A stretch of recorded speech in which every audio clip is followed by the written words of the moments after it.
Assalamualaikum warahmatullahi wabarakatuh. Baiklah, saya akan mempresentasikan tugas saya yang berjudul mewujudkan SDG 4 di Indonesia. Tantangan pendidikan berkualitas dan peran mahasiswa sebagai agen transformasi. Yang disusun oleh saya sendiri, Madala Johana, dengan NIM 25742020, dengan Prodi Teknik Otomotif SDKU WP Saulunto. Yang pertama yaitu ada definisi dan urgensi SDG 4, pendidikan sebagai pilar pembangunan berkelanjutan. Yang pertama yaitu ada SDG 4 atau Sustainable Development Goals, yaitu menekankan akses pendidikan yang inklusif, merata, dan bermutu bagi semua lapisan masyarakat. Yang kedua yaitu ada fungsi utama sebagai fondasi pembentuk karakter, peningkatan keterampilan hidup, dan penguatan daya saing bangsa di era global. Yang ketiga yaitu ada dampak strategis, yaitu langkah kunci untuk mengurangi kemiskinan dan mempersempit kesenjangan sosial, serta berpartisipasi kepada masyarakat. Selanjutnya yaitu ada kondisi pendidikan di Indonesia, realita dan kesenjangan. Yang pertama yaitu ketimpangan akses, perbedaan kualitas yang mencolok antara wilayah perkotaan dengan perdesaan, serta daerah 3T. Yang kedua, kualitas pendidik, masih adanya masalah distribusi guru yang tidak seimbang dan kualitas pengajaran yang rendah. Yang ketiga yaitu ada hasil PISA 2018. Kemampuan literasi, numerasi, dan sains siswa Indonesia masih di bawah rata-rata OECD. Selanjutnya yaitu ada tantangan infrastruktur dan literasi digital, hambatan di era modern. Yang pertama itu ada sarana dan prasarana, adalah keterbatasan fasilitas belajar fisik dan minimnya akses internet di wilayah terpencil. Yang kedua ada literasi digital, belum sepenuhnya diakomodasi dalam sistem pendidikan nasional, sehingga banyak sekolah yang tertinggal dalam teknologi pembelajaran. Yang ketiga ada daya saing, pendidikan berkualitas menentukan kemampuan adaptasi generasi masa depan terhadap tuntutan pada abad ke-21. Selanjutnya, yaitu ada dampak pandemi COVID-19, krisis pembelajaran atau learning loss.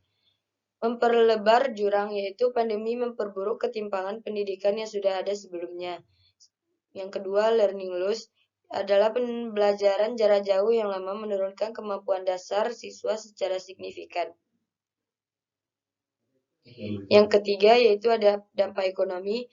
Kehilangan masa belajar dapat mengurangi produktivitas ekonomi generasi mendatang dalam jangka yang panjang. Selanjutnya, analisis konseptual pendidikan berkualitas, lebih dari sekedar akademik. Pendekatan luas mencakup kesetaraan gender, inklusif sosial, dan keterampilan vokasional. Yang kedua yaitu teori kapabilitas atau capability approach. Pendidikan memberikan kemampuan bagi individu untuk memilih kehidupan yang bermakna. Yang ketiga, integrasi sosial. Kurikulum modern harus mendorong empati, tanggung jawab, dan kemampuan bekerja lintas budaya. Selanjutnya yaitu ada peran strategis mahasiswa. Bagian 1. Mahasiswa sebagai agen perubahan, pendampingan belajar, yaitu membantu siswa kurang mampu dalam bimbingan literasi, numerasi, dan konseling. Yang kedua yaitu ada inovasi digital, adalah mengembangkan media ajar digital dan aplikasi pendidikan sederhana untuk memperluas akses. Yang ketiga yaitu ada motivasi, adalah program pendampingan mahasiswa terbukti meningkatkan motivasi dan prestasi akademik mahasiswa. Selanjutnya yaitu ada peran strategis mahasiswa bagian 2, kontribusi dalam masyarakat dan kebijakan. Advokasi kebijakan yaitu memberikan rekomendasi berbasis bukti melalui riset dan diskusi organisasi kemahasiswaan. Yang kedua yaitu ada pengabdian masyarakat melalui KKN, tematik, mahasiswa, membantu pelatihan guru dan penyediaan perpustakaan di desa. Kesadaran sosial menjadi jembatan yang memperkuat kesadaran masyarakat akan pentingnya pendidikan. Selanjutnya yaitu kolaborasi multi-stakeholder, sinergi untuk transformasi. Yang pertama yaitu pemerintah dan swasta, dukungan sarana digital, beasiswa, dan pelatihan berbasis industri. Yang kedua, perguruan tinggi menghasilkan riset dan inovasi yang dapat diimplementasikan di lapangan. Yang ketiga, adanya penting sinergi, yaitu tantangan pendidikan terlalu kompleks untuk diselesaikan oleh satu pihak saja. Kesimpulan. Kesimpulan yang dapat diambil yaitu pendidikan berkualitas adalah investasi jangka panjang yang mutlak diperlukan.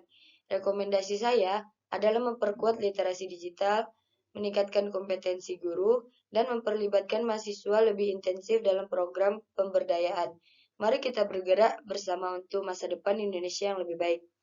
Sekian yang dapat saya sampaikan. Jika ada kesalahan, kekhilafan, mohon dimaafkan. Saya akhiri. Assalamualaikum warahmatullahi wabarakatuh.